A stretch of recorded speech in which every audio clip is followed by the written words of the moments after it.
Bom, a partir de agora está gravando.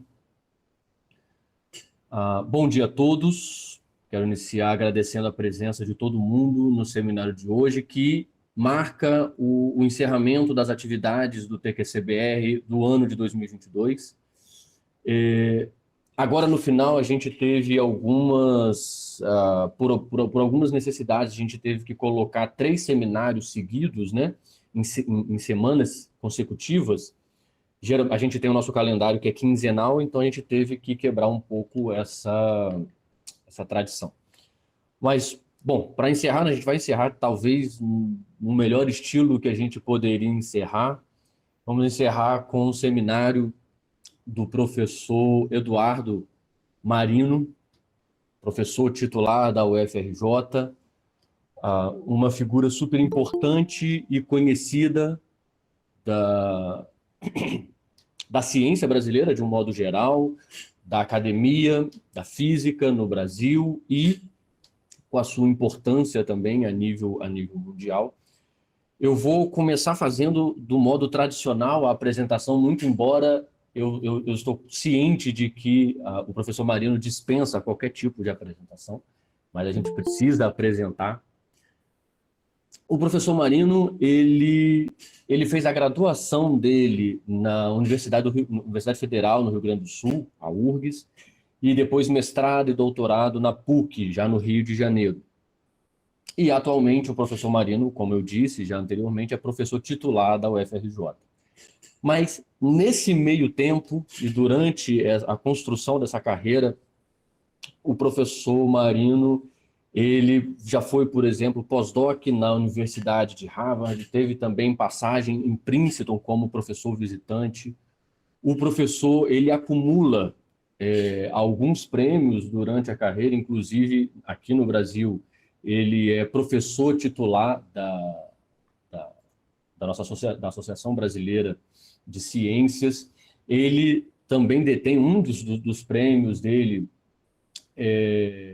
de Distinguished Professor no Instituto Internacional de Física. Bom, revisor de inúmeras revistas científicas de alto impacto na nossa comunidade. O professor, ele é uma autoridade em física de partículas, teoria de campos, matéria condensada, e por aí vai. E hoje a gente recebeu uma ligação e um pedido de que se faça um agradecimento especial em nome do professor Dionísio Baseia, que também é muito conhecido aqui da nossa comunidade, já apresentou seminário, se eu não me engano, em 2021, aqui no TQCBR. O professor Dionísio, hoje, ele não vai poder assistir ao seminário de forma síncrona, né, ao vivo, mas ele me garantiu que vai assistir depois a versão gravada no YouTube, e fez questão de frisar a importância acadêmica, científica do professor Eduardo Marino para a comunidade brasileira e para a ciência a nível internacional, a nível mundial. É importante que os alunos, que a galera que está chegando nova, eu vou me incluir também, porque acabo assim, como pós-doc, professor e outros colegas aqui presentes também jovens, saber da importância do professor Eduardo Marino e também se inspirar na história e construção da carreira. O professor Dionísio, ele não pôde vir por motivos profissionais também da docência, né? Pediu desculpa, lamentou, mas disse que depois assistirá. Professor Eduardo, por favor, você tem todo o tempo disponível para passar a sua mensagem, não existe limite de tempo, tá joia? E, mais uma vez, muito obrigado por ter aceito o nosso convite de encerramento aqui do ano 2022 com a gente. Muito obrigado. Muito obrigado. Eu gostaria de agradecer profundamente as suas palavras generosas. Realmente é muito bom saber que a comunidade tem essa apreciação por um trabalho feito com muita dedicação. Um obrigado especial ao Dionísio, também pela sua mensagem. Então, eu vou falar sobre teoria para a supercondutividade de alta temperatura nos cupratos. Como vocês sabem, a supercondutividade foi descoberta experimentalmente em 1911 por Kamerlingh Onnes. E a teoria que explica esse fenômeno, que eu considero um dos mais belos da natureza, é a teoria conhecida como teoria BCS, Bardeen, Cooper e Schiffer, veio só na década de 50. Então, vejo que foram aí praticamente 40 anos entre a descoberta da supercondutividade e a sua explicação teórica. Agora, é importante ressaltar que, nesse meio tempo, toda a mecânica quântica foi criada entre 1911 e a década de 50. Então, o entendimento da supercondutividade tradicional, BCS, levou 4 décadas, mas a mecânica quântica teve que ser criada.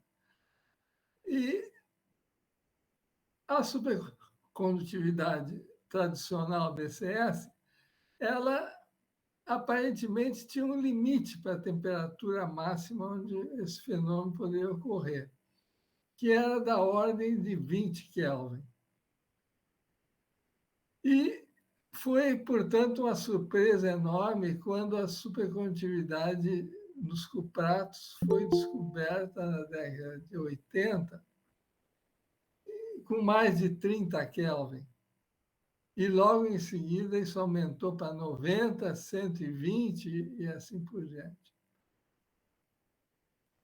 Então, até hoje, veja, já são 37 anos após a descoberta da supercondutividade de alta temperatura nos cupratos, apesar desses 37 anos, não há uma teoria satisfatória para supercondutividade em cupratos. Quer dizer, a natureza é pródiga. Veja que ela nos brinda com o fenômeno da supercondutividade descrito por 2 mecanismos totalmente diferentes. Se sabe que o mecanismo responsável pela teoria de supercondutividade nos cupratos é diferente do mecanismo BCS, que se sabe hoje em dia que é o mecanismo BCS. Qualquer teoria de supercondutividade, ela é caracterizada pela formação de pares de Cooper, que são pares elétron-elétron, onde a repulsão coulombiana ela é vencida, ultrapassada por algum outro tipo de interação atrativa. No caso da teoria BCS, é a interação elétron-fônon, que produz, abaixo dessa temperatura crítica, uma interação atrativa que ultrapassa a repulsão coulombiana. Vamos ver aqui, no caso da supercondutividade de alta temperatura nos cupratos, qual é esse mecanismo. Então, esse é um resumo do que nós vamos ver. Primeiro, as publicações relevantes, um resumo dos cupratos de alta temperatura, teoria, resultados e, finalmente, uma visão geral e perspectiva. As publicações são basicamente 4, tem mais uma que está no prelo. São essas 4 aqui. No final, eu vou listar os meus colaboradores nesse trabalho.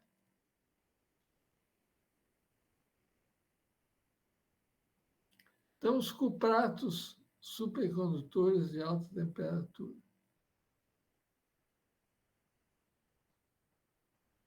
Primeiro, a descoberta. Os cupratos supercondutores de alta temperatura foram descobertos em 1986, portanto, 36 anos atrás, por Bernoulli e Miller, que nós vemos aqui.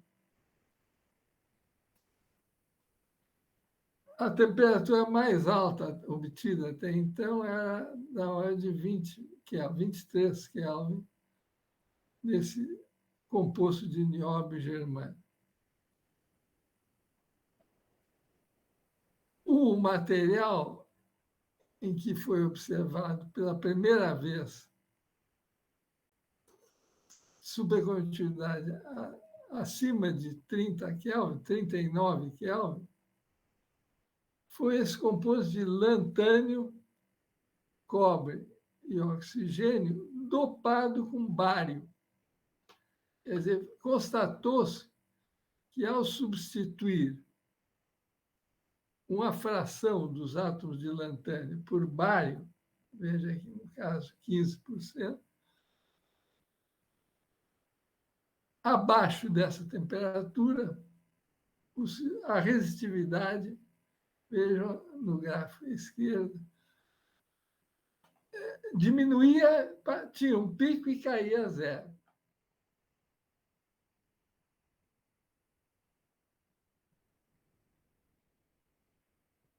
Aqui, essas três curvas são para diferentes dopagens, diferentes percentagens de substituição de lantânio por bário. O interessante é que esse material puro, lantânio 2, cobre, oxigênio 4, ele é um isolante, ao contrário dos supercondutores tradicionais. Primeiro foi mercúrio, chumbo, alumínio, nióbio. Eles, acima da temperatura crítica, são metais, em geral. E aqui são isolantes. A estrutura cristalina é esta aqui. Você vê que há esses octaedros de oxigênio com cobres no meio. Cobres são esses pontos vermelhos, formando uma rede quadrada. E, no meio, esses átomos verdes são lantânios substituídos uma fração por bário. Esses cupratos logo se multiplicaram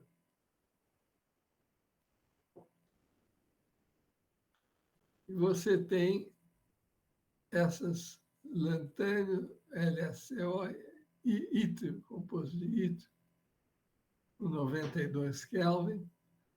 Tem os compostos da família do bismuto, que chegam a 108 Kelvin. Do mercúrio chegam a 133 Kelvin.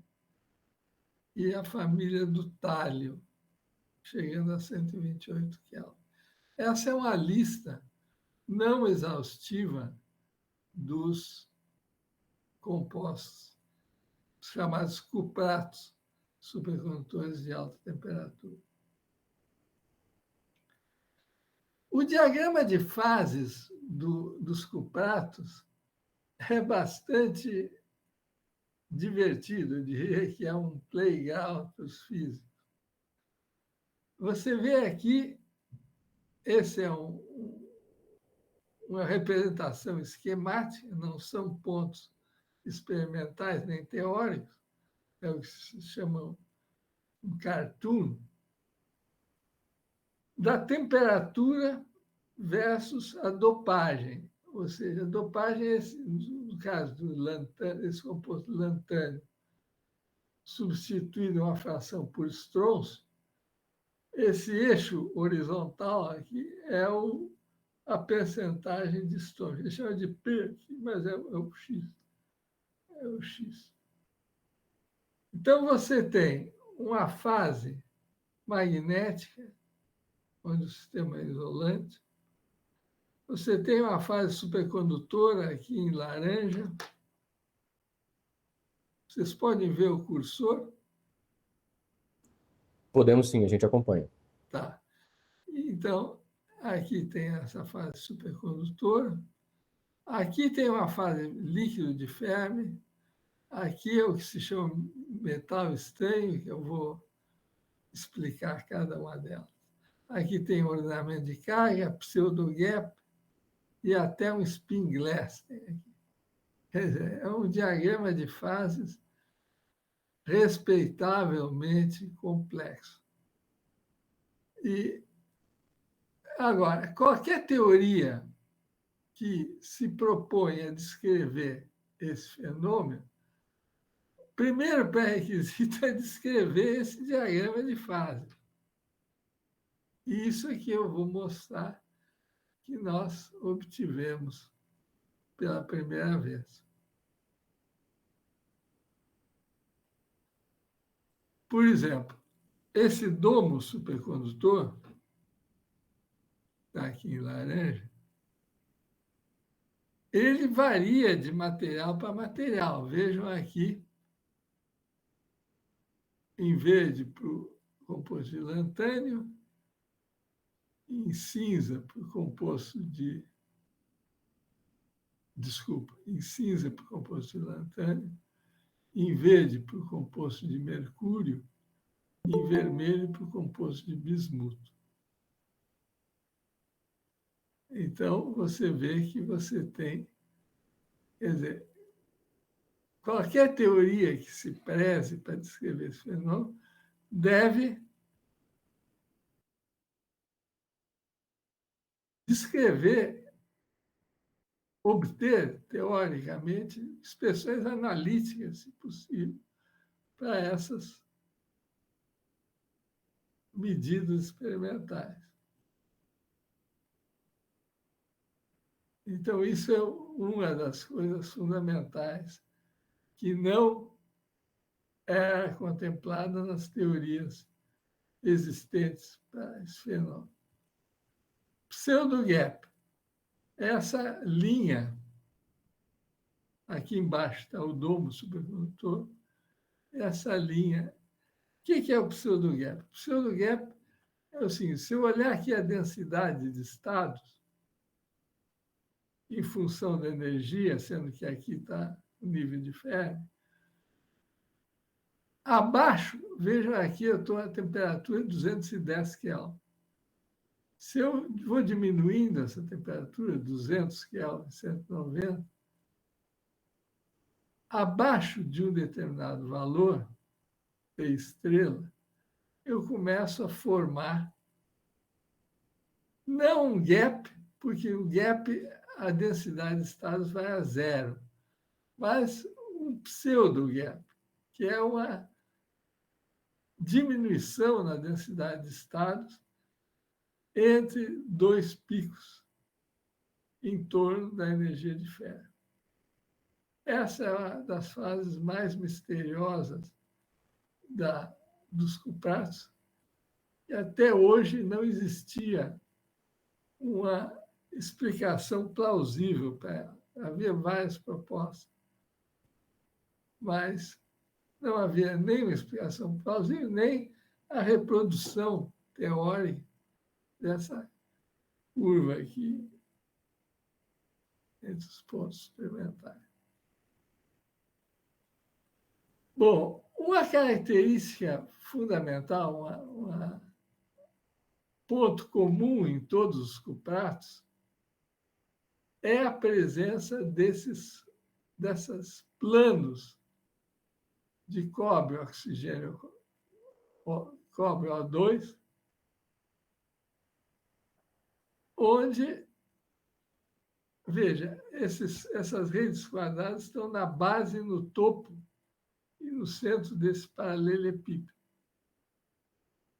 E, se você olhar a rede quadrada, nesses pontos pretos, você tem íons cobre mais, e tem spin meio, e nos pontos azuis você tem oxigênios. E o sistema puro ir dentro de uma certa faixa de dopagem, em torno de x igual a zero, ele apresenta uma ordem antiferromagnética, como está representado aqui. Isso é um dado experimental.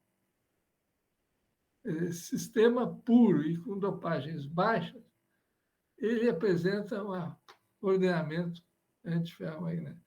Por isso, essa parte aqui do lado esquerdo do diagrama de fase é antiferromagnética. À medida que eu dopo, a temperatura de Néel, que é a temperatura onde essa ordem é destruída, rapidamente cai a zero.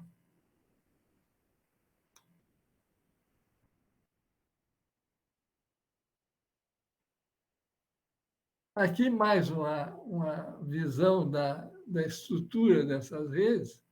Então, você tem, nesses pontos laranja, você tem esses íons cobre formando uma rede quadrada, e entre dois íons cobre você tem orbitais P de oxigênio. Você já vê aqui que tem PX e PY. PX vermelho, PY amarelo, que hibridizam com os orbitais D desse cobre. Essas 4 pétalas aqui representam os orbitais D do cobre. Então, você tem, alternadamente, os orbitais P do oxigênio hibridizando com o cobre.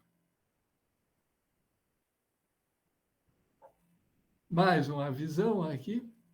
Então, você tem uma rede quadrada de cobres localizados, são esses pontos pretos. Você tem orbitais PX e PY do oxigênio, que hibridizam com esses orbitais do cobre. E formam, portanto, 2 subredes quadradas, essas representadas aqui em vermelho e cinza, onde, para cada oxigênio de uma subrede, ele tem 4 primeiros vizinhos, caracterizados por esses vetores representados aqui em azul, D1, D2, D3 e D4. Então, você tem essa estrutura em 3 subredes quadradas. Essa estrutura vai ser crucial para a teoria que a gente vai desenvolver.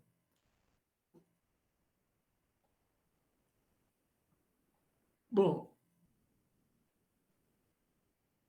a temperatura crítica de transição supercondutora, ela depende do número, porque você tem que o prato, aqui está uma visão da estrutura cristalina, por exemplo, composto de família do mercúrio.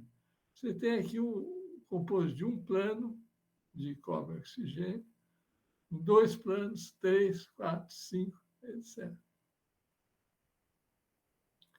E ao dopar, nós criamos reservatórios de carga, chamados reservatórios de carga, nessas regiões cor-de-rosa. E esses dopantes possuem uma afinidade eletrônica maior que a no caso do mercúrio. E, portanto, eles sugam elétrons desses. Porque, veja, vamos voltar aqui. Quando eu tenho sistema puro, sem dopagem, eu tenho um orbital, um cobre localizado com spin meio, nesses pontos aqui, e tenho esses orbitais P cada um contendo 2 elétrons. Então, eu tenho basicamente um sistema de Heisenberg, magneto de Heisenberg, com spins que se organizam de forma antiparalela e tenho os oxigênios completos com 2 elétrons. Quando eu começo a introduzir esses dopantes, eu crio esses reservatórios de carga onde os dopantes têm uma afinidade elétrica maior e, portanto, sugam elétrons dos orbitais P desses planos aqui de cobre e oxigênio, criando buracos nesses orbitais PX e PY. Esses buracos são naturalmente, têm spin meio e naturalmente tem carga eletrônica mais e são esses buracos, se sabem, que formam os pares de Cooper. A supercondutividade é formada por buracos, pares de buracos desses orbitais P do oxigênio. Mas, por favor, se houver perguntas, pode me interromper à vontade. Muito bem. Então, a temperatura de transição ela é fortemente dependente desse número de camadas. Se eu pegar essa família do mercúrio e pegar as temperaturas máximas daquele domo de transição, se eu pegar o composto de uma camada, é 96,8. Se eu pegar de duas, é 127. Se eu pegar de três, é 138. De quatro, ele baixa para 127, 120. Então, de novo, nenhuma teoria até a nossa explicava como a temperatura depende desse número de camadas. Efeitos de pressão. Como a temperatura máxima depende da pressão aplicada. Aqui, por exemplo, se eu pegar esse composto Hg1212, que é o de 2 planos, veja que a temperatura é de 127 Kelvin. Se eu aplicar pressão aqui, 127 Kelvin, é a pressão nula, pressão atmosférica. Se eu aumentar a pressão, eu posso levar isso aqui para uma pressão de 12 gigapascal, perdão, perto de 150 Kelvin. Então, de novo, como que a pressão influi nesse sistema também não é entendido até a nossa teoria. Resistividade na fase normal. Então, aqui, para cada curva dessas, é um valor de dopagem X. Esse composto aqui. Então, vejam que acima de um determinado X, que é da ordem de 0,05, eu tenho, abaixo de uma certa temperatura, resistividade nula. Mas a questão é saber como se comporta a resistividade na fase normal, ou seja, acima da temperatura crítica. E aqui, então, nós vemos que, para esse composto de lantânio, eu tenho uma resistividade que diverge a baixas temperaturas, tem essa inflexão aqui, volta a crescer, e a partir de um determinado ponto, essa resistência se torna linear. Veja aqui. Linear. Então, na fase normal, esse material conduz à resistividade, mas é muito estranho esse comportamento linear, porque se eu pegar uma resistividade devido a interações eletrônicas,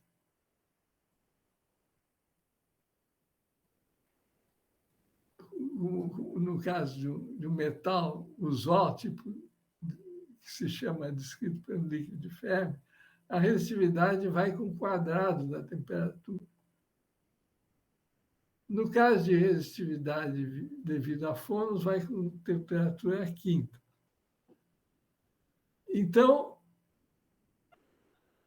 um dos pontos cruciais de qualquer teoria, que se busca, qualquer teoria de supercondutividade de alta temperatura, é explicar a linearidade da resistividade na fase normal.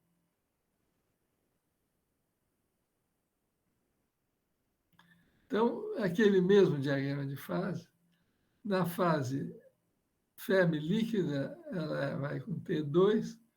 Nessa fase, metal estranho, ela é linear com T, e por isso que é chamado metal estranho, porque não havia nenhum metal com esse comportamento. Esse comportamento linear se mantém nessa região do pseudogap próximo da transição, passa a T2 e a baixas temperaturas ela tem esse comportamento exponencial.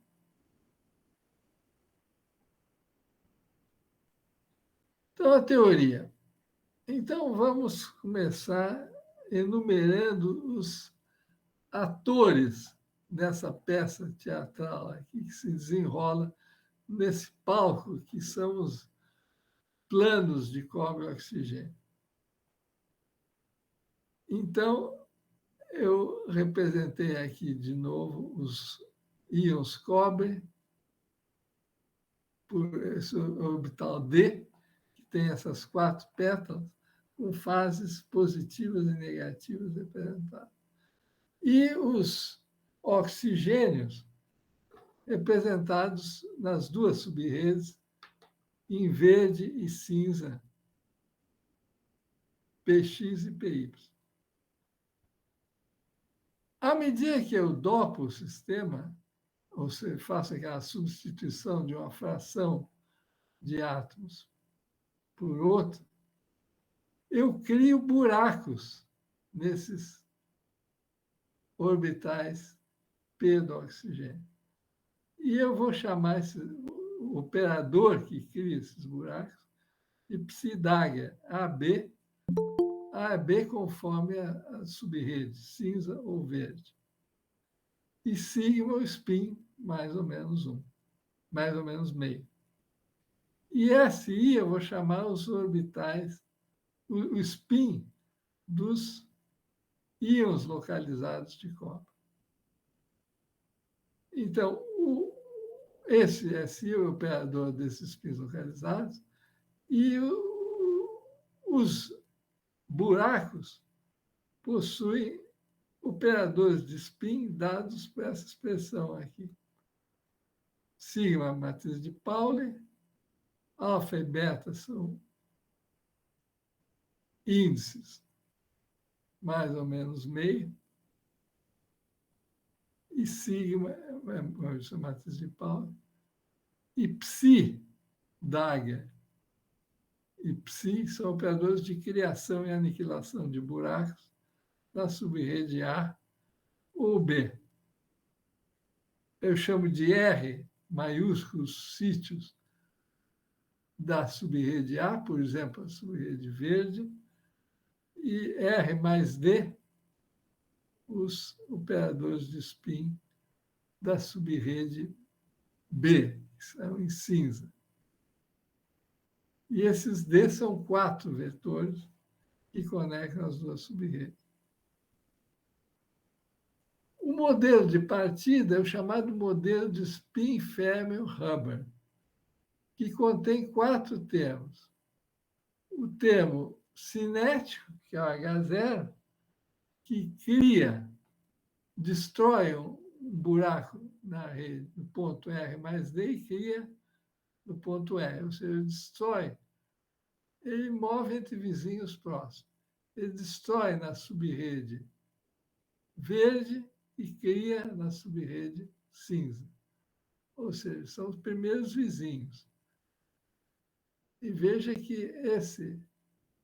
esse salto entre subredes, ele é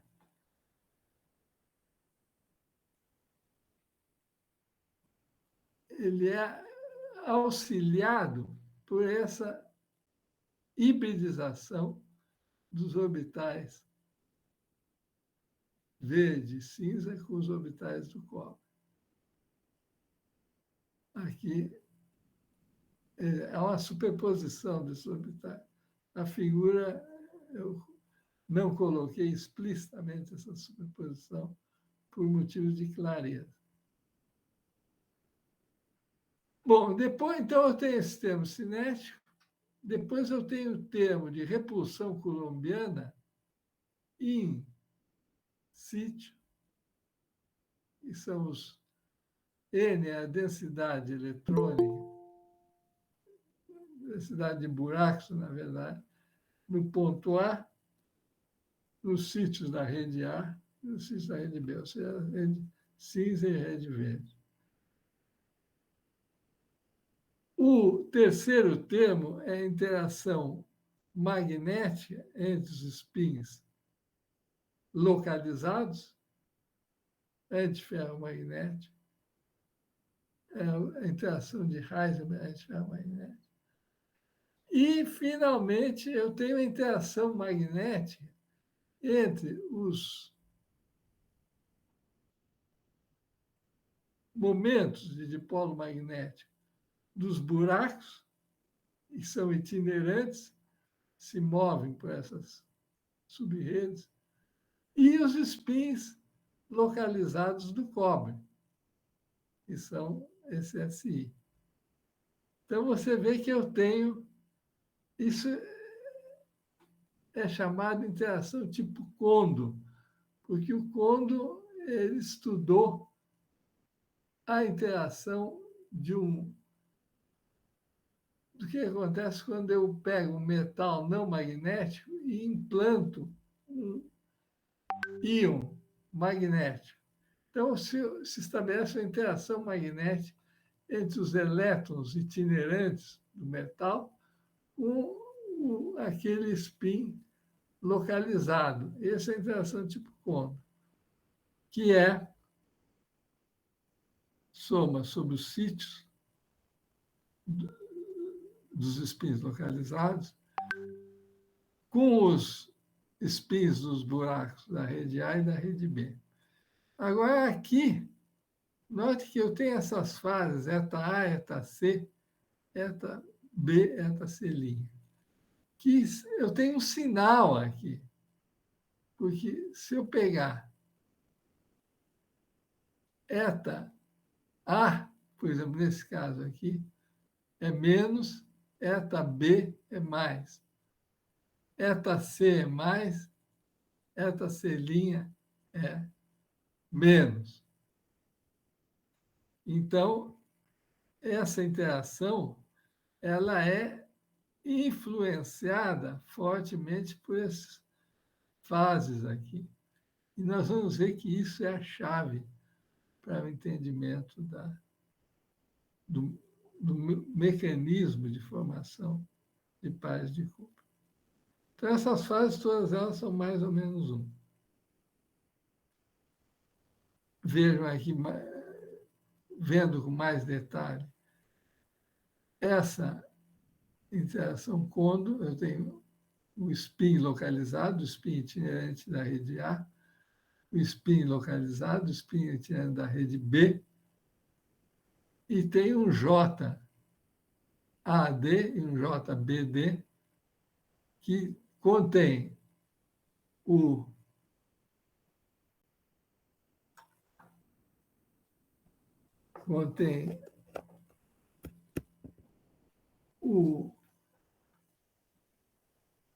JK, mas tem esse fator eta A, eta C. Veja que nesse caso aqui, botando mais claro, eta A, eta C, para esse, seria menos, porque aqui eu tenho mais aqui.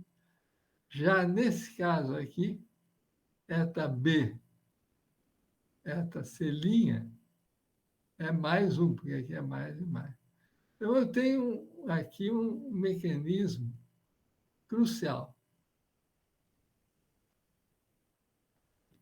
Bom, o que nós vamos fazer é pegar esses 4 termos, chamado modelo de Spin-Fermi-Hubbard, que é um modelo que já existia. Nós vamos fazer 2 operações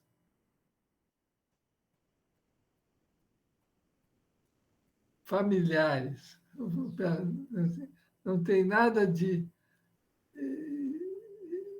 esquisito aqui. É feijão com arroz. Então, eu vou pegar nesse. Aqui estão os 4 termos do meu hamiltoniano. Nesses 2 aqui de baixo, que são os que envolvem spins localizados, eu vou fazer o traço sobre os spins localizados. Isso vai me dar, lembrando que esses spins itinerantes dependem dos operadores de criação e aniquilação de buracos. Então, isso vai me dar, ao fazer o traço, um hamiltoniano efetivo, dependendo dos psis. E, nos outros 2 termos, H0 e HU, eu vou fazer teoria de perturbação em H0, porque H0 acaba sendo o termo de intensidade menor. Então, eu vou fazer teoria de perturbação que me leva também a um H2 de psi. Fazendo isso, eu vou tomar o traço sobre os spins localizados, esses 2 termos. Isso me dá um termo, isso aqui me dá uma função de partição antiferromagnética e uma função de partição, o hamiltoniano H1, onde H1 é dado por essa expressão aqui, JK quadrado sobre 8JF. Vejam que aqui aparece um termo que, se esse hamiltoniano for negativo, favorece a formação de pares de Cooper. Agora, esse fator que aparece aqui, eta A, eta B, eta C, eta C', é crucial. O sinal desse fator é crucial para determinar se eu vou ter interação atrativa ou não, ou repulsiva.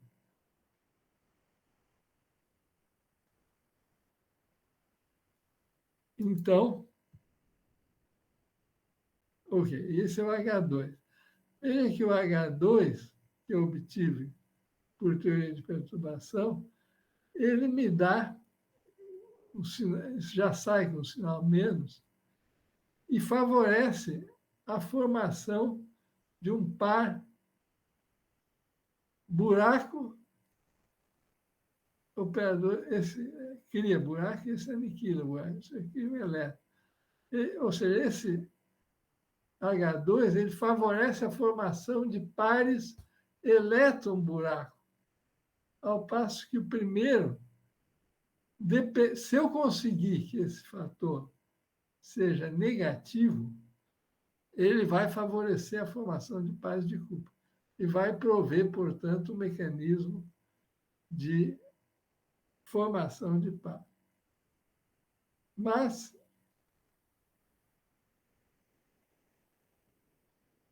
ao fazer esse traço,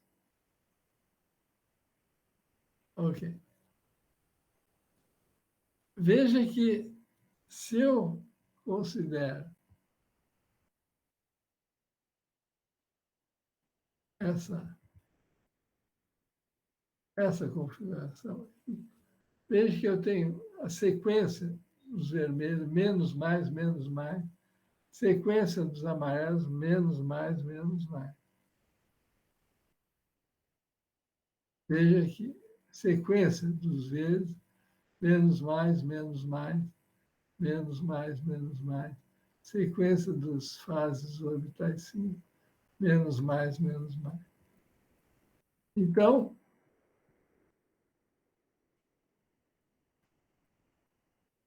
se eu olhar esses fatores, eu vou ver o seguinte: aqui eu tenho Na, eta A mais, eta C menos. E se eu pegar esse vizinho aqui, eu tenho eta B mais, eta C' mais. Então, se eu pegar esses vizinhos aqui, o eta, que é o produto dos quatro termos, que aparece aqui, produto das quatro fases, eta A, eta B, eta C, eta C'. Veja que eu tenho produto, vai ser menos um aqui, mais um aqui, menos um aqui, mais um aqui. Então, eu não consegui o que eu queria, que era uma interação exclusivamente atrativa entre os buracos, os orbitais P do oxigênio. Ela é alternadamente repulsiva ou atrativa. Então, não vai me dar supercondutor nenhum. Agora, vejam o seguinte. Eu vou inverter esses lobos aqui do orbital P, Y, e vou inverter esses lobos do orbital PX. Ou seja, aqui, menos mais, aqui eu tenho mais, menos, aqui eu tenho menos mais, aqui eu tenho mais, menos. Então, ao fazer isso, é fácil ver que o produto das quatro fases, mais, menos, mais, menos, mais, menos, mais. Ou seja, o produto é sempre negativo. Sempre negativo. Ou seja, essa interação ela é sempre atrativa.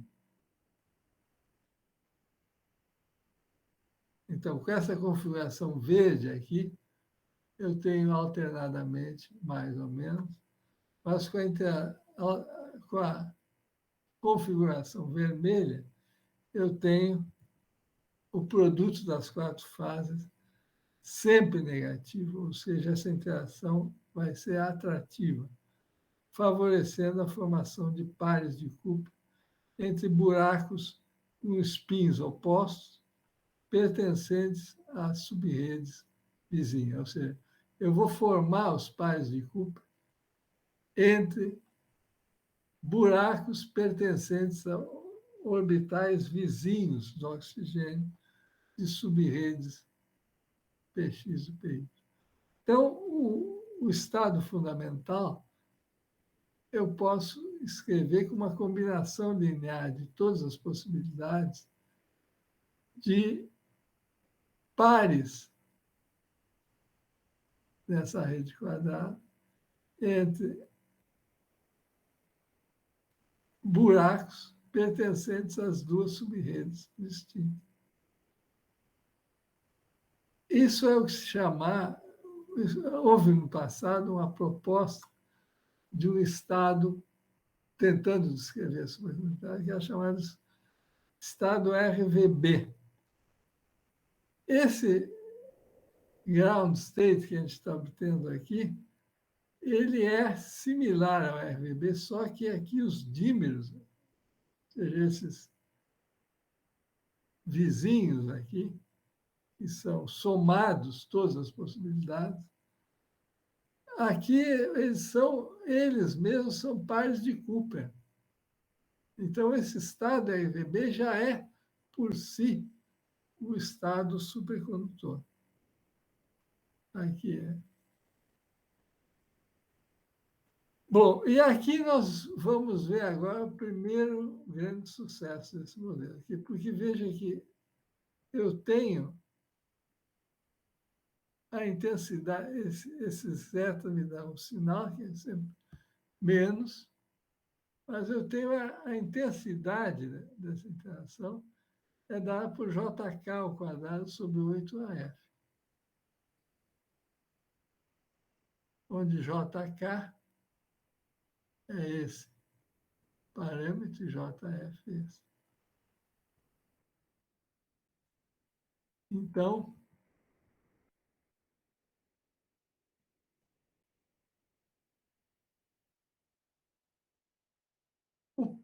a constante de acoplamento da interação supercondutora é JK ao quadrado sobre 8AF. E a outra,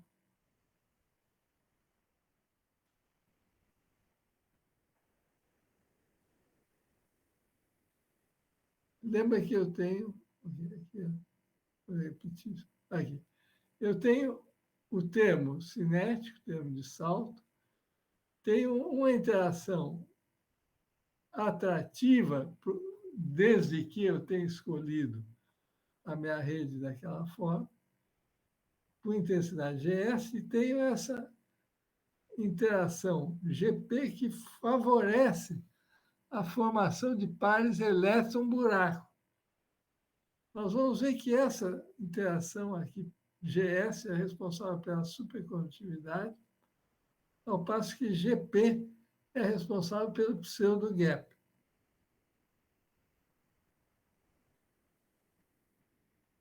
E aqui,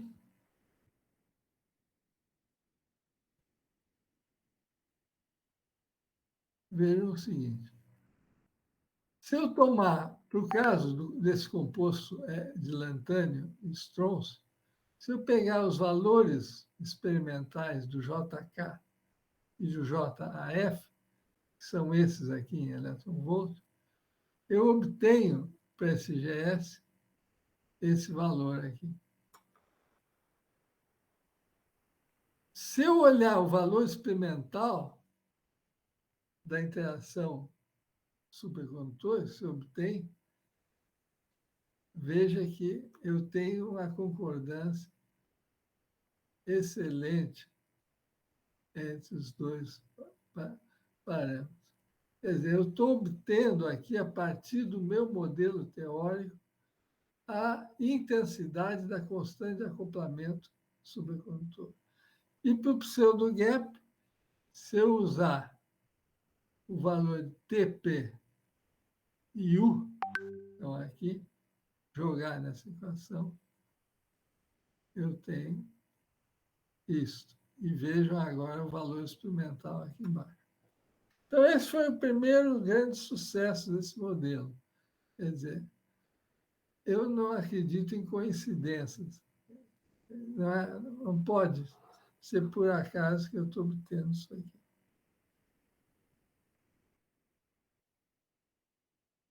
Aqui estou repetindo o que eu já fiz. Essas interações são interações quárticas. Veja que aqui eu tenho dois operadores, aqui eu tenho dois. Eu posso usar os chamados transformação de Hubbard-Stratonovich para escrever de forma trilinear, um termo quadrático, um termo trilinear. Essa é a interação que leva à supercondutividade. Se eu integro funcionalmente sobre φ, eu obtenho o termo anterior. E aqui, se eu integro sobre Qi, eu obtenho o termo pseudo-gap.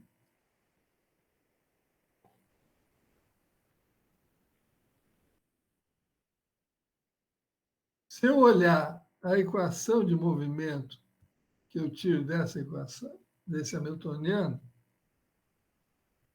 eu vou ter o φ, é um operador que cria um par de Cooper em sub-redes diferentes, spins opostos, e o que cria um exciton, que é um elétron, par elétron buraco, um spin 1, veja que os spins são alinhados. E o valor esperado de cada um deles respectivamente, são parâmetros de ordem para a supercondutividade, o primeiro, e para o spin, para o pseudo-gap, o segundo. A gente vai ver mais adiante que eu não posso ter os dois diferentes de zero.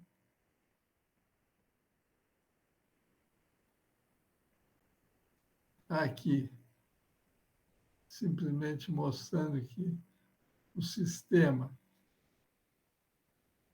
não é invariante para uma rotação de 90 graus, portanto, o sistema quebra essa simetria de rotação 90 graus. Isso leva a essa que se chama onda D.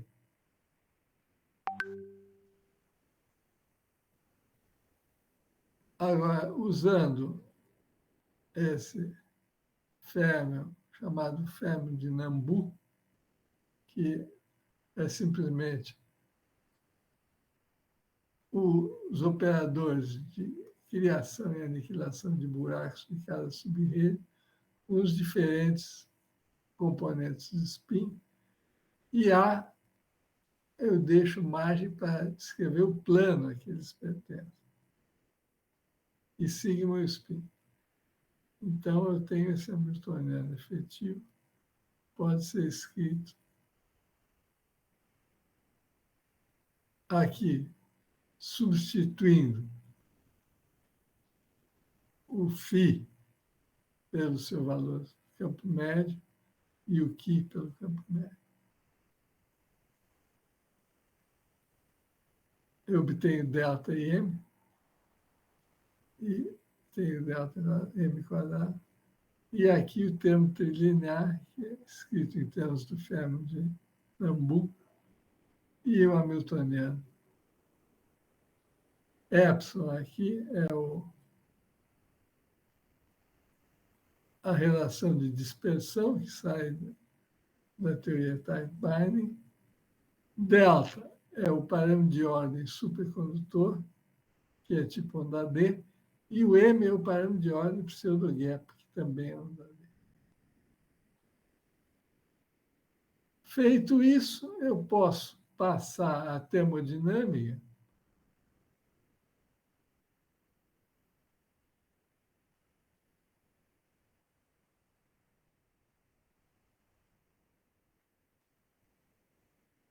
ver que se esse é hamiltoniano, eu posso ir para um ensemble Grand canônico e escrever a função de Grand partição dessa forma, introduzindo potencial químico. O hamiltoniano eu obtenho potencial Grand canônico, no potencial Grand canônico eu obtenho a função de Grand partição,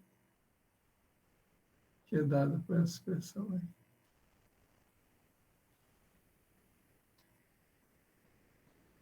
Impondo condições estacionárias no potencial grande canônico, eu não vou entrar nos detalhes, eu obtenho uma expressão, se eu imponho que o potencial grande canônico é estacionário frente a variações em delta, eu obtenho uma expressão para PC. E se eu impuser que o potencial é estacionário frente a transformações em M, eu obtenho uma expressão por T estrela, para a temperatura do pseudo-gap. Então, vejam aqui que o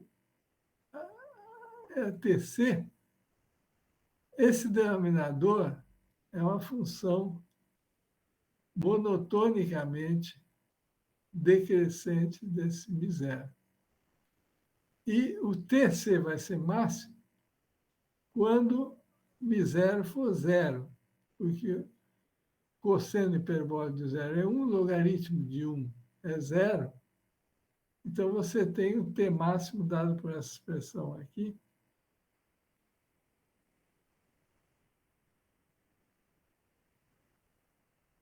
E então,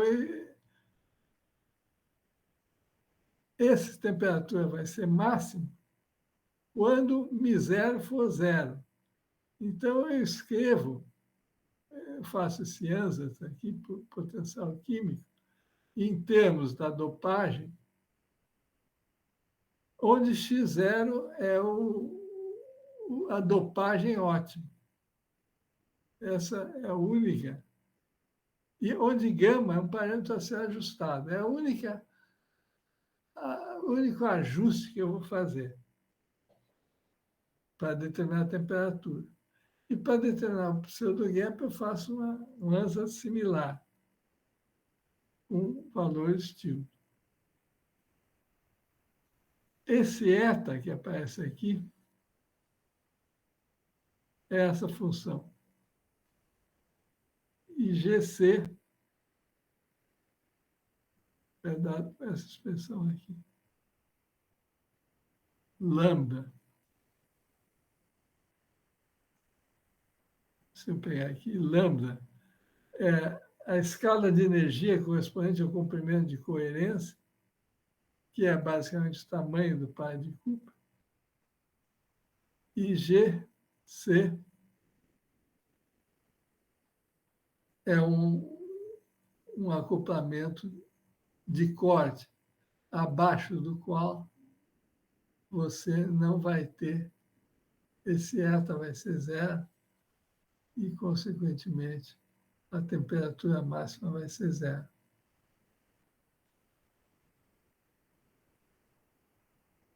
E aqui você vê que a temperatura máxima depende de... Veja que a temperatura máxima depende de N através dessa função eta. Então, esse N é o número de planos. Então, veja que aqui já está surgindo uma dependência de temperatura no número de planos. Aqui, comparando com o BCS, veja que o nosso T máximo é lambda sobre 2 logaritmo de 2, eta de NGS. Onde essa função eta de G, ela tem essa cara. Agora, se eu pegar a temperatura de transição BCS, ela tem um número, que é aqui 2 logaritmo de 2, tem um fator, uma escala de energia, que é a energia de Debye, aqui esse lambda, que é o comprimento de coerência, e tem essa função n a menos 1 sobre G0 VCS. Que essa, se eu fizer um plot dessa função, ela tem a mesma cara da nossa função eta. E se eu expandir isso aqui, uma expansão de acoplamento forte, G muito mais, G muito grande, eu tenho a mesma expressão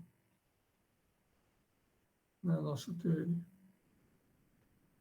Resultados. Então, aqui eu fiz um resumo da teoria e da fenomenologia até então. Esse é um bom ponto se tiver alguma pergunta. Por enquanto, eu não vejo nada aqui. Tá. Então, vamos fazer um resumo dos resultados. Primeiro, diagramas de fase, supercondutor, pseudogap, antiferromagnético, densidade de estados, fase com ordenamento magnético, dependência no número de planos, dependência na pressão, resistividade, magnetorresistividade, evolução da superfície de ferro. Então, aqui nós temos pontos experimentais e as curvas, as linhas sólidas, são tiradas das nossas expressões analíticas. Isso aqui é essa função aqui, TC e T estrela. Aqui, TC, formando esse nome, T estrela. Para mercúrio, para ítrio, apenas ajustando aquele fator gama, vai ser diferente para cada material.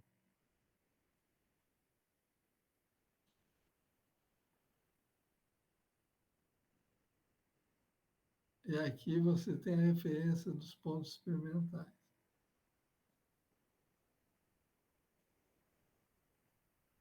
Aqui para o mercúrio de um plano, bismuto de 2 planos, lantânio, mercúrio, bismuto, mercúrio de 2 planos, bismuto de um plano. Vocês veem que o resultado é realmente excelente, tendo em conta que eu tenho apenas um parâmetro ajustável. Então, Professor Marino, sim, aqui para mim ficou um pouco confuso. pois não. O número de planos, no caso do modelo teórico, ele está associado a aquelas constantes de acoplamento, aqueles parâmetros de acoplamento? Tá. Ou ao parâmetro gama? Para mim não ficou muito claro. Tá, ok. Veja aqui. Aqui está a temperatura máxima. Ele lembra sobre o número eta de NGS. Esse eta, olha aqui a forma. Esse G, N é o número de planos. Portanto, essa função eta depende de N. E G, S, é GS, é isso aqui. Tá, tudo bem. Eu tinha passado por cima do N, que é o número de planos. Tudo bem. O N ele sai multiplicando o GS, quer dizer, você nota que o número de planos ele reforça a constante de acoplamento. Ok. Uhum. E aí você entra com os parâmetros e obtém esse resultado. Quer dizer, isso aqui, nenhuma teoria proposta até então sequer sonhou em obter esse tipo de coisa.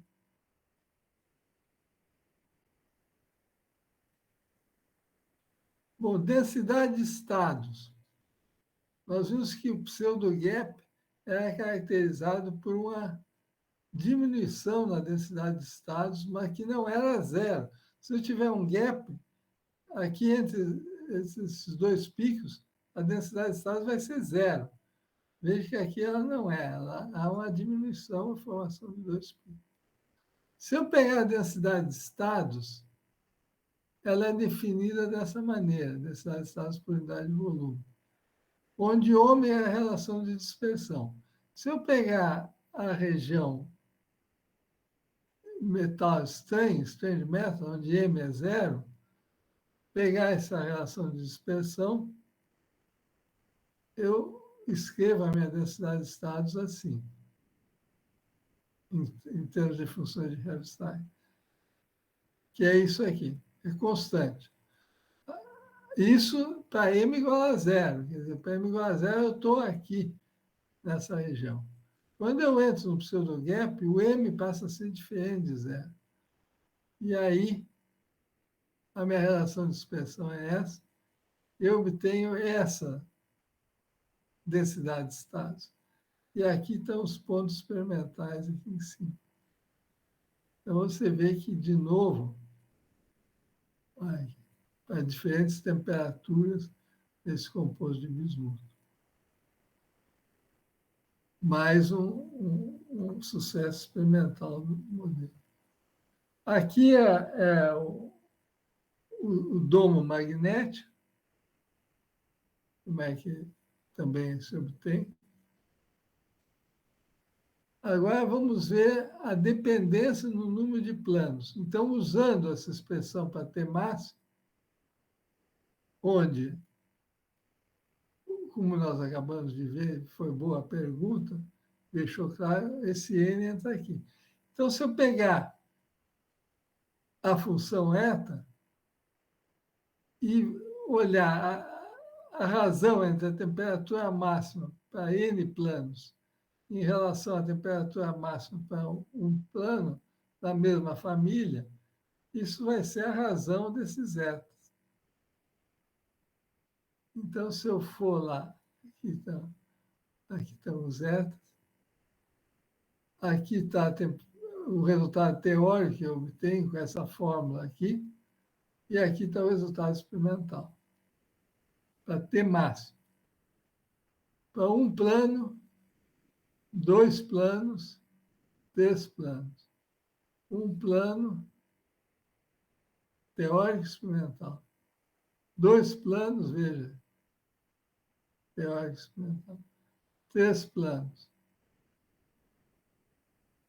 Um plano, 2 planos, 3 planos. Então, você vê que há um acordo bastante bom para a temperatura máxima. Agora, por que há essa discrepância?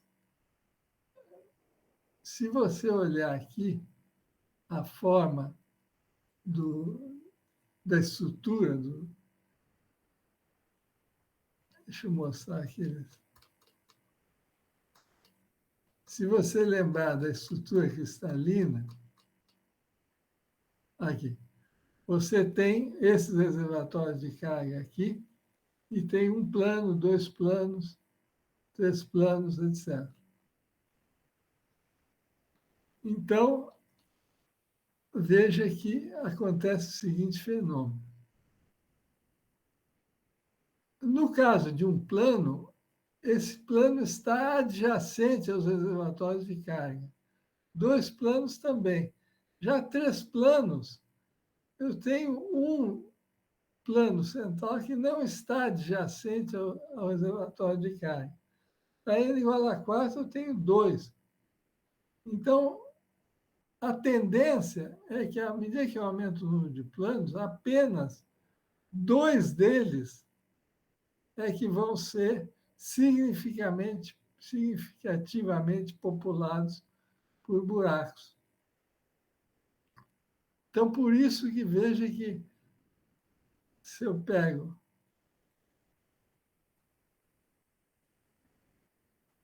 ok, é que eu não botei aqui.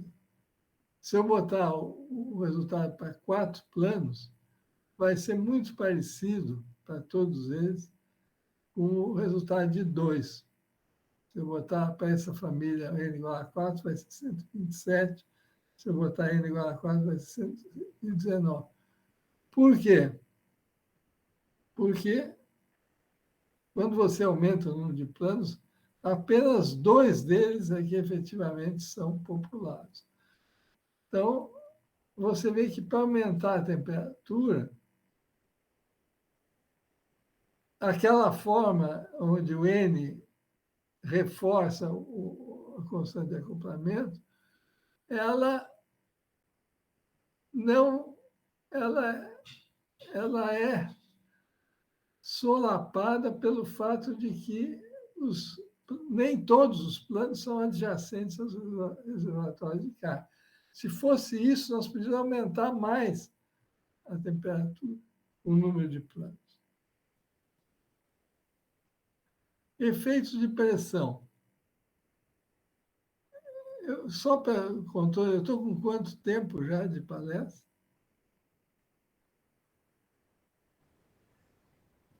Você está... Bom, a gente não conta muito tempo, mas... Só para me orientar. Já vamos para. Acho que passou um pouco de 50 minutos. Tá bom, tá bom. Não, não passou ainda não. Ainda não chegou a 50 Ok, minutos, não. estamos bem, Faltam 5 minutos. estamos bem. Então. Isso, estamos muito bem. Ok, efeitos de pressão. Vamos pegar essa temperatura máxima para N planos, que é aquela função eta. Esse eta depende do G, e o G é dado por essa expressão aqui.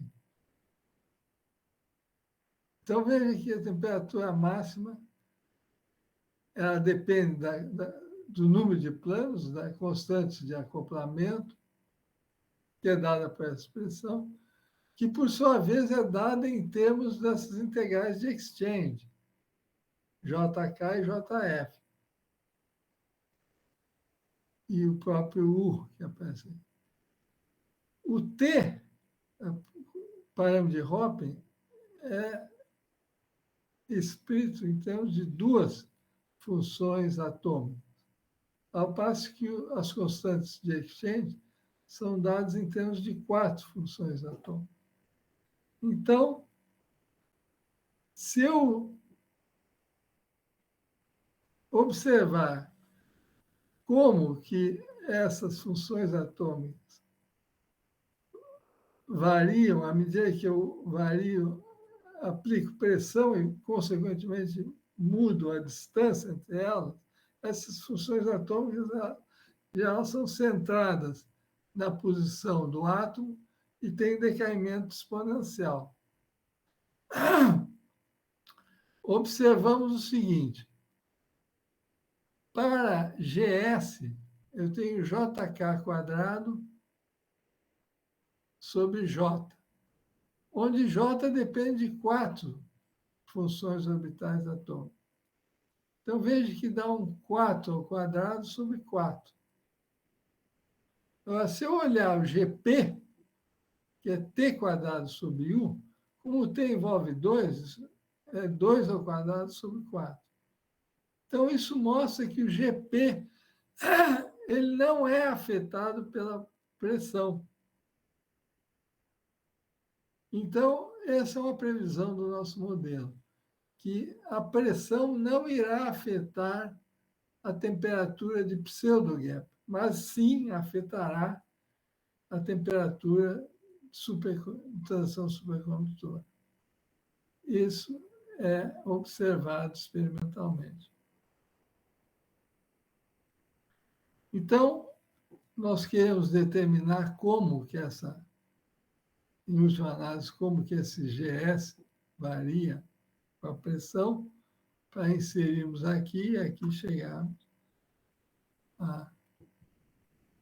Então, o modo de compressibilidade diz que a distância, quando eu aplico a pressão, varia dessa forma, onde L, quer dizer, como isso é negativo, significa que o tamanho encolhe. Né? A integral de exchange encolhe de maneira similar com K1. Então, se eu substituir essa expressão aqui, eu chego à conclusão que as integrais de exchange variam dessa forma. Se eu tomar ΔP tendendo a zero, essa expressão me leva, se eu dividir isso aí por ΔP, eu tenho derivada, dá uma equação diferencial para dependência da integral de exchange na pressão. Então, a solução dessa equação diferencial é uma expressão desse tipo e, consequentemente, o GS é essa integral ao quadrado sobre outra, mas com K's diferentes, eu posso esperar uma solução desse tipo para a variação da constante de acoplamento efetiva em termos da pressão. E o eta vai depender, o eta que aparece lá, vai depender desse GP. Então, essa função entra aqui. E a única coisa que eu tenho, de novo, eu só tenho um parâmetro a ajustar aqui, que é o kg. E inserindo isso aqui, eu tenho a dependência na pressão. Isso aqui é inserido no eta, e o eta é inserido lá. Eu tenho a expressão para T máximo, função da pressão. Isso aqui é o resultado que eu obtenho, determinando somente uma constante, um parâmetro ajustável, para o composto de mercúrio de 3 planos e de 2 planos. A linha sólida é a nossa linha teórica que vem daqui, o resultado experimental dessa referência.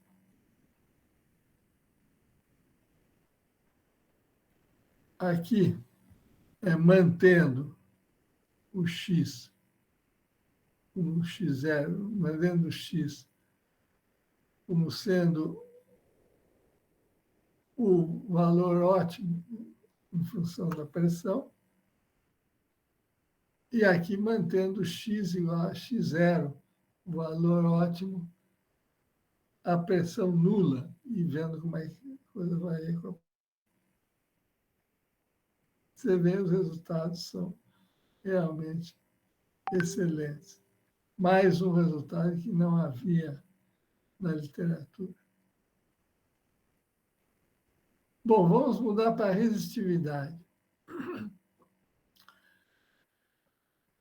A resistividade deve ser zero na fase supercondutora e diferente de zero nas outras fases.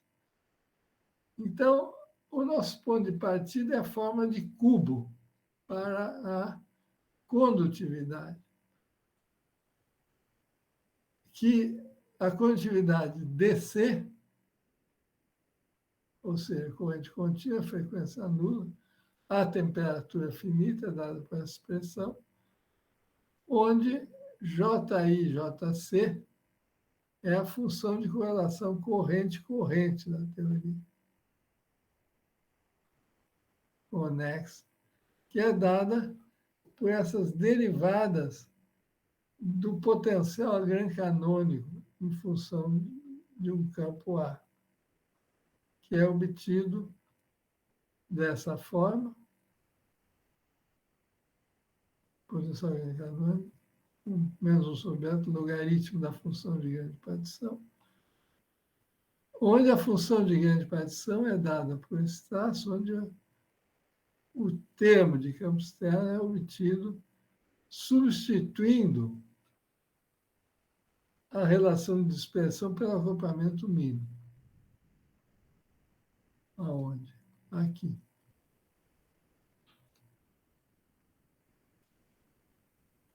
Aqui. Supondo epsilon diferente de zero e m e delta ambos nulos, para obter a relação, o acoplamento mínimo do potencial eletromagnético.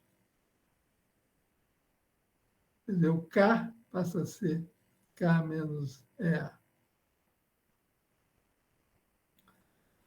Isso me leva à função de grande partição,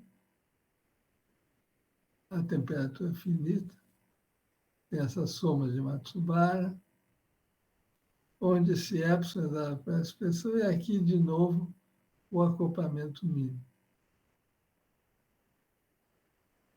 Dessa expressão, eu tiro da condutividade, invertendo, eu tiro a resistividade. Isso aqui é com pseudo-gap diferente, estou na fase com pseudo-gap, ou seja, fora da fase supercondutora. Então, se eu tiver na fase de pseudo-gap, de novo, M é diferente de zero, delta é zero, fase de pseudo-gap. Eu tenho isso aqui. Se eu usar essa identidade aqui, funções hiperbólicas, eu posso substituir essa expressão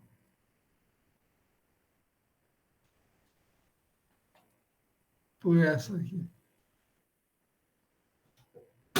B é uma constante.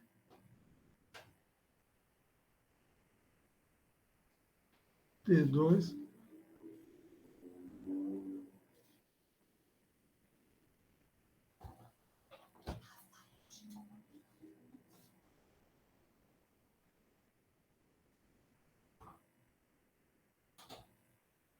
Ok, então eu fico aqui com esse termo, a função G, onde ocorre um scaling do parâmetro de ordem de pseudo-gap com a temperatura e o potencial químico com a temperatura.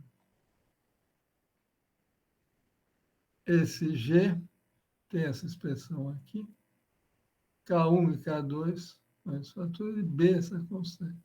Quer dizer, eu tenho uma expressão genérica para a resistividade nas regiões fora da supercondutividade. Essa função G, função de scaling, se eu olhar nas diferentes fases, metal estranho, eu posso ver daqui que ela se comporta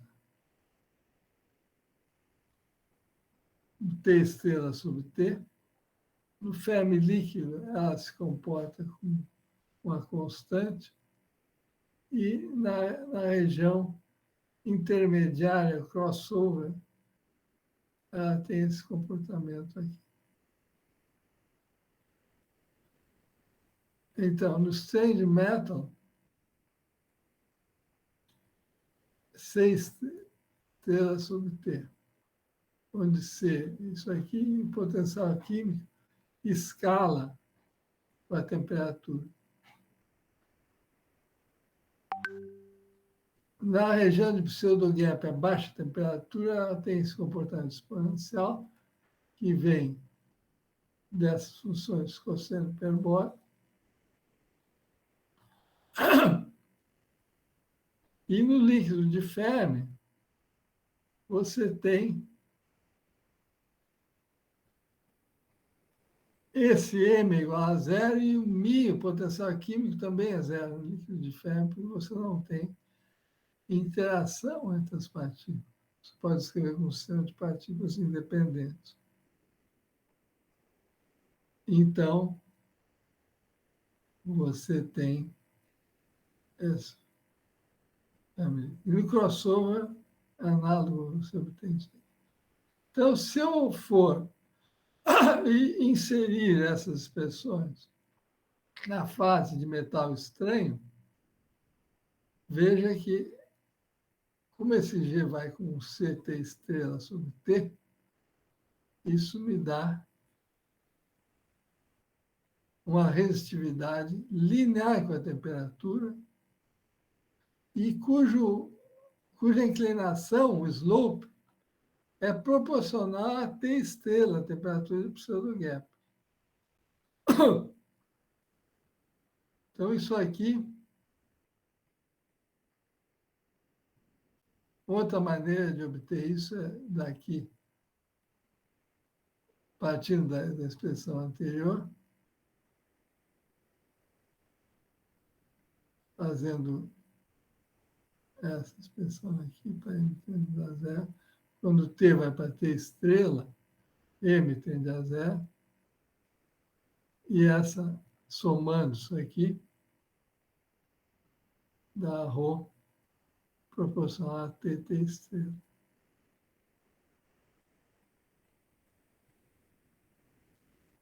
Então, esses são nossos resultados. Se você plotar o nosso resultado teórico para ter estrela, essa curva reta, em azul é a temperatura experimental para o pseudogap, que está descrita por essa nossa curva reta. E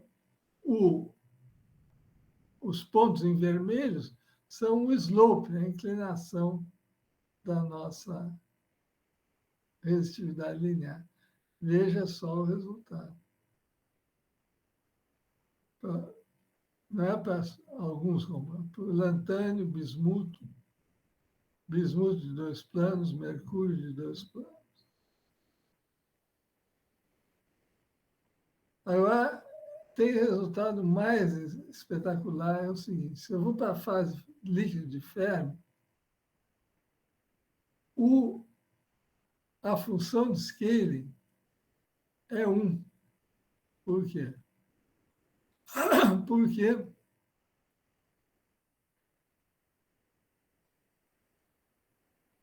se eu pegar essa função aqui, fizer K1 igual a 0 e K2 igual a 0, essa função dá 1. Porque K1 sobre seno hiperbólico de K1 é 1, para K1 igual a 0, e cosseno hiperbólico de K1 mais K2, cosseno hiperbólico de K2 é igual a 2 para K3 a 0. Então, essa função é 1 na fase líquida de Fermi. Se essa função é 1, a resistividade é BT2. Então, a gente obtém não apenas o comportamento T2 da temperatura na fase líquido de Fermi, mas obtém o B, que é dado pela expressão aqui. E se a gente for olhar aqui, esse é o nosso valor teórico para B.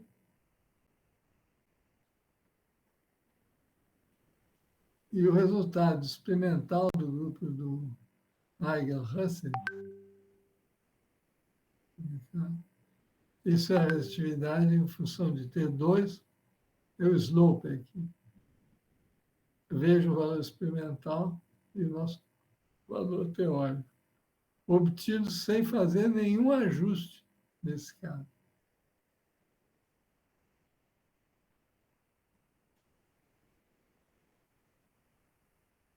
Passou, tem um resultado similar. Aqui a resistividade do LSCO nas diversas regiões. Aqui é a resistividade do LSCO em função da temperatura para um TC de 38,5 Kelvin, que é a temperatura onde ela vai a zero, a resistividade.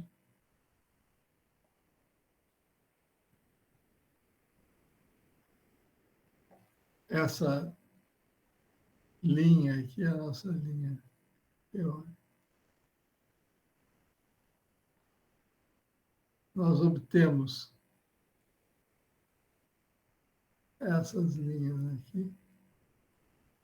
Family, stand metal, pseudogap, supercondutor. Efeitos de um campo magnético aplicado. Nós fazemos a mesma coisa, só que o campo agora é o campo potencial vetor correspondente a um campo magnético constante. Ou seja, dá isso aqui. E o resultado é que agora nós temos a resistividade dada pela mesma forma, só que é uma função de scaling de 3 variáveis, onde nós temos o parâmetro do pseudogap, potencial químico, e o campo magnético, de escala com P. E aí nós temos para 0 campo a expressão que eu mostrei antes, aqui para 50 Tesla, 80 Tesla. Veja que o gap supercondutor é extinto quando você aplica campo magnético. Aqui você tem 0 Tesla, 30 Tesla, 50 Tesla e 80 Tesla.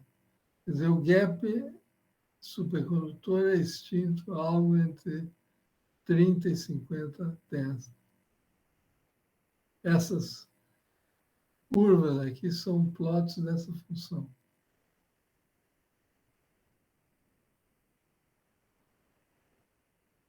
Aqui é a expressão da resistividade em função do campo magnético, mostrando uma mudança do comportamento quadrático e comportamento linear, à medida que eu aumento a intensidade do campo. De novo, a linha verde é tirada dessa nossa curva experimental e os pontos vermelhos são dados do grupo do Nigel Hussey, que é o líder das pesquisas experimentais nessa área.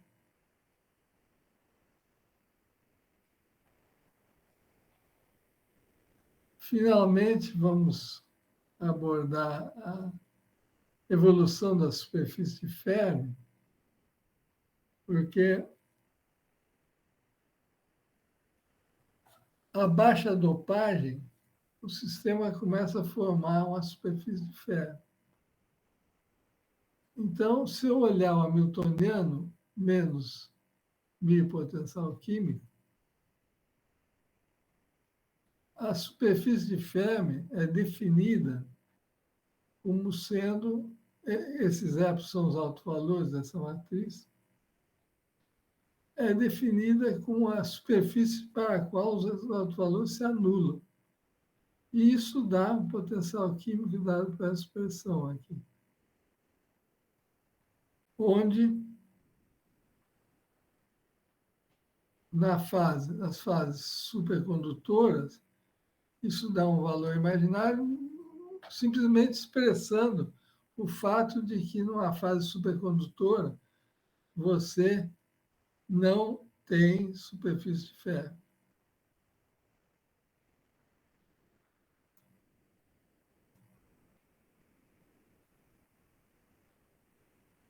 Se eu expandir em torno do ponto onde a função se anula, veja que eu obtenho, dependendo do valor de μ, potencial químico, eu obtenho essas elipses que vão aumentando à medida que eu aumento o potencial químico.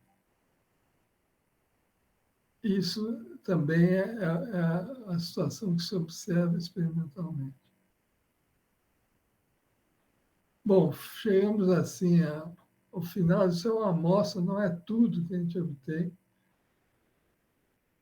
mas veja que muitos dos fatos cruciais que há 36 anos restavam a ser esclarecidos são resolvidos pela nossa teoria. Por exemplo, a identificação das interações responsáveis pela supercondutividade e pseudogap, expressões analíticas para a supercondutividade, para a temperatura da transição supercondutora, função da dopagem, expressão analítica para a temperatura de pseudogap, em função da dopagem, expressões analíticas para temperatura máxima em função da pressão,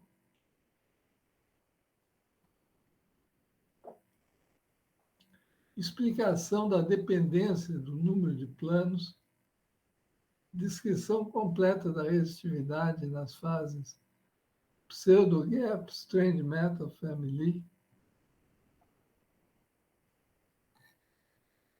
descrição teórica do coeficiente do termo quadrático da resistividade na fase Fermi-Lick, descrição da fase antiferromagnética, magnetoresistência, peso espectral.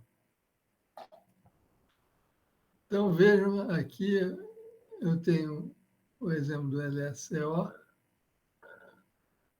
Isso não é um cartoon, não é um desenho esquemático, são pontos obtidos a partir da nossa teoria. Essas linhas têm expressões analíticas, e aqui são os pontos experimentais.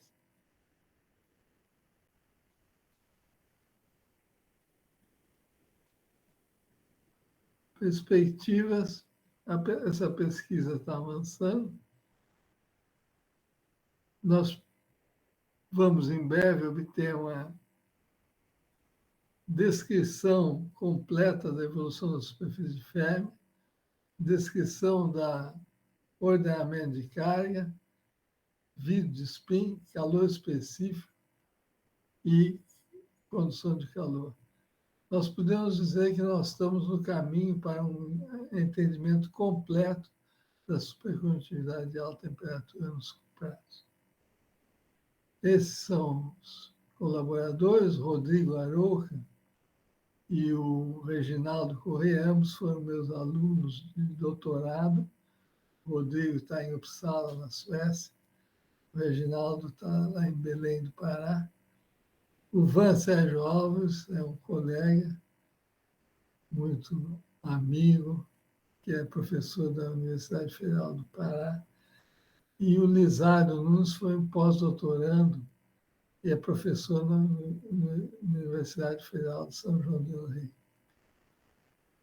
Gostaria de terminar agradecendo às nossas agências financiadoras e, a propósito da conversa que a gente estava fazendo no início do seminário, gostaria de sublinhar um tesouro que nós temos no Brasil e que tem que ser preservado e guardado a qualquer custo, que é o conjunto de universidades públicas brasileiras.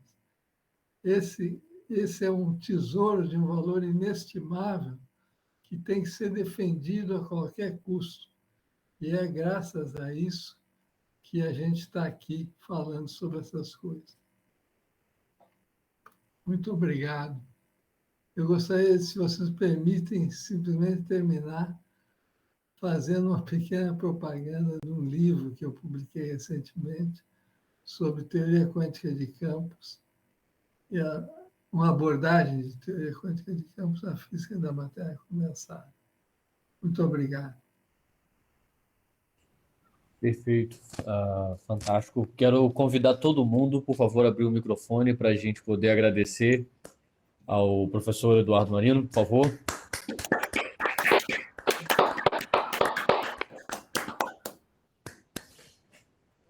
Professor, muito obrigado pelo seminário muito compreensível, didático e bem detalhado. Obrigado também pelo jabá. Vender o produto é sempre bom, divulgar o produto é sempre bom para as pessoas conhecerem. E eu acho que aqui, né, bom, não importa muito o número de pessoas que estão aqui presentes agora, mas ele vai para o YouTube e pela nossa experiência, TQCBR, o número de visualizações no YouTube é bem grande, então é bacana que divulga mesmo, isso é super importante. Eu quero abrir para perguntas. Vou deixar um tempo aqui à vontade para as pessoas abrirem o microfone. Fiquem à vontade para abrir o microfone direto, não precisa levantar a mão. Tá bem? Anderson está com a câmera ligada, se quiser falar, se quiser mandar uma pergunta, Anderson, fique à vontade.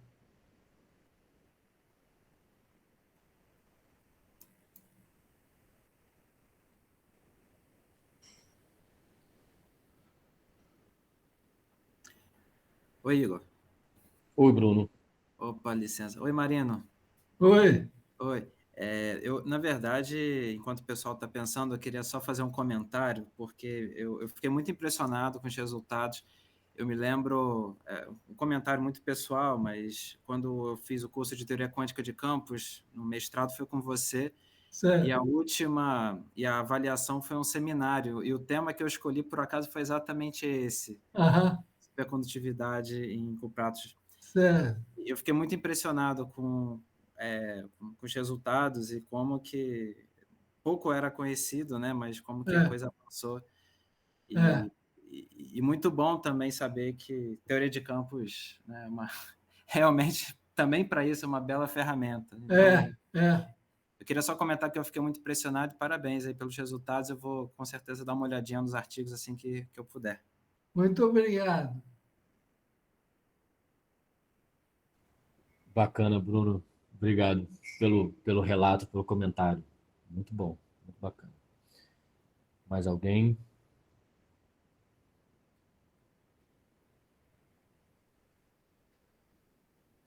Bom, pessoal, para não avançar muito com a hora, nós vamos encerrando, mas antes eu queria também deixar um comentário a respeito dos últimos comentários agora do professor Marino. Realmente a gente está vivendo agora um período crítico na história, né? Talvez agora nesse finzinho, nesses últimos dias, uma fase bem crítica, inclusive financeira. É, As instituições, de um modo geral, federais, estão sofrendo bastante, de uma certa forma agonizando financeiramente. E a gente falar de instituição às vezes é complicado porque fica impessoal, mas existem pessoas, seres humanos que precisam pagar contas, precisam comer, precisam, entende? São trabalhadores. Às vezes a gente chama de alunos, estudantes, mas eles é, produzem. Existe uma produção sim. material, palpável, né?